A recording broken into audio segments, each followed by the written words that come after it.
नमस्कार दोस्तों, आप देख रहे हैं टॉप 4 बॉलीवुड न्यूज़, यानी आज की वो 4 बड़ी खबरें जो इस वक्त सुर्खियों में बनी हुई हैं। खबरों की शुरुआत करते हैं हेडलाइंस के साथ। ईडी के सामने पेश हुए साउथ के सुपरस्टार विजय देवरकोंडा, राणा दुगुबती को भी भेजा गया सम्मन। अक्षय कुमार की फिल्म की कॉपी है संदीप रेड्डी वांगा की एनिमल, डायरेक्टर बोले मेरी फिल्मों की हुई नकल। रामायण की कौशल्या का खुलासा, राम सीता को नहीं नितेश तिवारी ने हर किरदार को पहनाए हैं असली सोने के गहने। और उत्तरकाशी आपदा से सिहर गया बॉलीवुड, सारा अली खान से लेकर सोनू सूद ने बांटा अपना दुख। तो चलिए अब इन खबरों को आपके सामने विस्तार से रखते हैं। South Indian star Vijay Deverakonda बुधवार की सुबह 11 बजे हैदराबाद के बशीरबाग स्थित ईडी के कार्यालय में पहुंचे। विजय देवरकोंडा को ऑनलाइन बेटिंग ऐप के प्रमोशन को लेकर जांच एजेंसी ईडी ने सम्मन जारी किया था। इसके बाद विजय बुधवार को मामले में जारी किए गए सम्मन के बाद केंद्रीय जांच एजेंसी के क्षेत्रीय कार्यालय पहुंचे। इस मामले के सिलसिले में अभिनेता प्रकाश राज पहले ही 30 जुलाई को ईडी के सामने पेश हुए थे। इस दौरान उनसे 2016 में एक ऑनलाइन बेटिंग ऐप के विज्ञापन को लेकर पूछताछ की गई थी।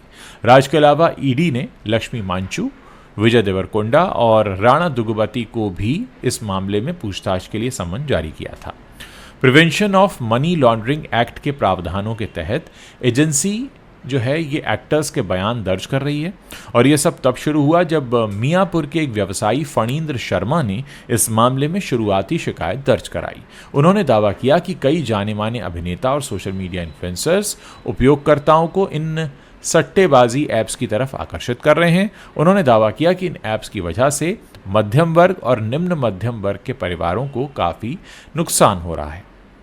Ranbir Kapoor starrer animal film release के बाद से ही खूब सुर्खियों में रही है। संदीप रेड्डी वांगा के निर्देशन में बनी इस फिल्म में कई विवादित डायलॉग्स ने भी लोगों का ध्यान अपनी तरफ खींचा।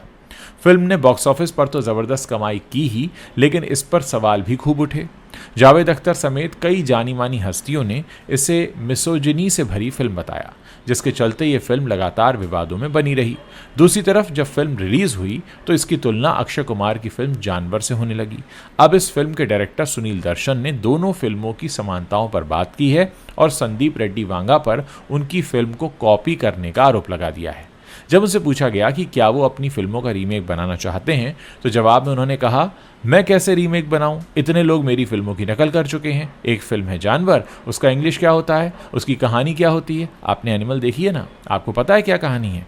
मगर मैं दावा नहीं कर सकता क्योंकि उसके डायरेक्टर का ट्रीटमेंट बहुत अलग था। उसने फिल्म को बहुत अच्छे तरीके से ट्रीट किया, लेकिन अगर प्रोड्यूसर सच्चाई मान लें तो बेहतर होता। सुनील दर्शन आगे कहते हैं कि मैंने सोचा कि चुप रहना ही ठीक रहेगा, क्योंकि उस तरह की और भी फिल्में बन रही हैं और बड़ी हिट साबित हुई हैं। मुझे लगता है कि मैं लोगों को प्रेरित कर रहा हूं और ब्लॉकबस्टर फिल्में बन रही हैं।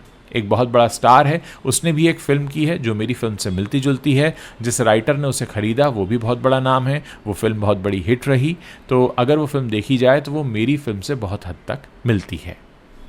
रणबीर कपूर, साई पल्लवी और यश स्टारर रामायण का दर्शक बेसब्री से इंतजार कर रहे हैं। ये फिल्म बॉलीवुड की अब तक की सबसे महंगी फिल्म होने वाली है, जिस पर मेकर्स ने पानी की तरह पैसा बहाया है। पिछले दिनों ही मेकर्स ने फिल्म का फर्स्ट लुक टीजर जारी किया, जिसमें राम बने रणबीर कपूर और रावण बने यश की झलक देखने को मिली। इस फिल्म में एक्ट्रेस इंदिरा कृष्णन भी नजर आएंगी। वो नितेश तिवारी की रामायण में माता कौशल्या की भूमिका निभा रही हैं। अब इंदिरा कृष्णन ने इस फिल्म को लेकर खुलकर बात की है और कई बड़े खुलासे किए हैं। उन्होंने बताया कि कैसे नितेश तिवारी ने इस फिल्म के निर्माण में हर छोटी बड़ी चीज़ का खूब ख्याल रखा है। इंदिरा कृष्णन ने एक इंटरव्यू में फिल्म में किरदारों को पहनाई गई ज्वेलरी से लेकर कॉस्ट्यूम तक पर बात की। उन्होंने बताया कि फिल्म में हर किरदार को असली ज्वेलरी पहनाई गई है। रिम्पल और हरप्रीत ने ज़्यादातर किरदारों के कॉस्ट्यूम डिज़ाइन किए हैं और हर ड्रेस एक दूसरे से अलग है, जो मन को मोह लेने वाले हैं। साथ ही उन्होंने बताया कि हर ज्वेलरी और कपड़े बेहद खूबसूरत हैं। इंदिरा कृष्णन इसके बारे में बात करते हुए कहती हैं, मेरे सभी कॉस्ट्यूम्स इतने भारी और खूबसूरत हैं। रिम्पल और हरप्रीत ने बहुत ही शानदार काम किया है। रामायण के ज़्यादातर किरदारों के लिए उन्होंने ही आउटफिट्स तैयार किए हैं। फिल्म के लिए असली गोल्डन ज्वेलरी तैयार करवाई गई है और सभी को असली गहने ही पहनाए गए हैं। मेरी पूरी टेबल कौशल्या के कपड़ों और ज्वेलरी से भरी होती थी। वो सबको मिला जुला कर देखते थे कि क्या परफेक्ट लग रहा है। उत्तराखंड के धराली क्षेत्र में बादल फटने से एक विनाशकारी बाढ़ आई हुई है। काफ़ी नुकसान हुआ है और उससे पूरा देश चिंतित है। हादसे के कई वीडियो सामने आ रहे हैं, जिन्हें देखने के बाद बॉलीवुड सेलिब्रिटीज़ ने भी अपनी चिंता जाहिर की है। उत्तरकाशी में बादल फटने की घटना पर सारा अली खान से लेकर विवेक ओबरॉय तक कई बॉलीवुड हस्तियों ने अपनी चिंता व्यक्त की है और प्रभावित परिवारों के लिए प्रार्थना की और साथ ही लोगों से सुरक्षित रहने का आग्रह किया। सारा अली खान ने इंस्टाग्राम पर इस घटना पर चिंता जताते हुए कहा कि उत्तराखंड की घटना से प्रभावित सभी लोगों के लिए मेरी संवेदनाएं हैं। सभी की सुरक्षा, शक्ति और स्वास्थ्य लाभ के लिए मैं प्रार्थना करती हूँ। सोनू सूद ने भी उत्तरकाशी आपदा पर दुख जाहिर किया है। सोनू सूद ने अपने पोस्ट में लिखा, उत्तराखंड के उत्तरकाशी में आई विनाशकारी बाढ़ और बादल फटने से मन व्यथित है। प्रभावित हर व्यक्ति के लिए मैं प्रार्थना कर रहा हूँ। अब समय आ गया है कि पूरा देश एकजुट हो, जबकि सरकार अपना काम कर रही है।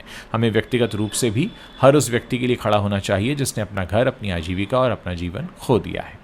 बॉलीवुड अभिनेता विवेक ओबरॉय ने भी उत्तराखंड में जो बादल फटने की घटना हुई है उस पर दुख जताया है और अपने एक्स हैंडल का सहारा लिया। उन्होंने एक्स पर लिखा, उत्तराखंड में बादल फटने की दुखद घटना के बारे में मैं सुनकर स्तब्ध हूँ, दुखी हूँ। मेरी संवेदनाएं और प्रार्थनाएं उत्तरकाशी के धराली के लोगों के साथ हैं जो इस विनाशकारी घटना से जूझ रहे हैं। बचाव और राहत प्रयासों से प्रभावित सभी लोगों को आशा और सुरक्षा मिले, ऐसी मैं कामना करता हूँ।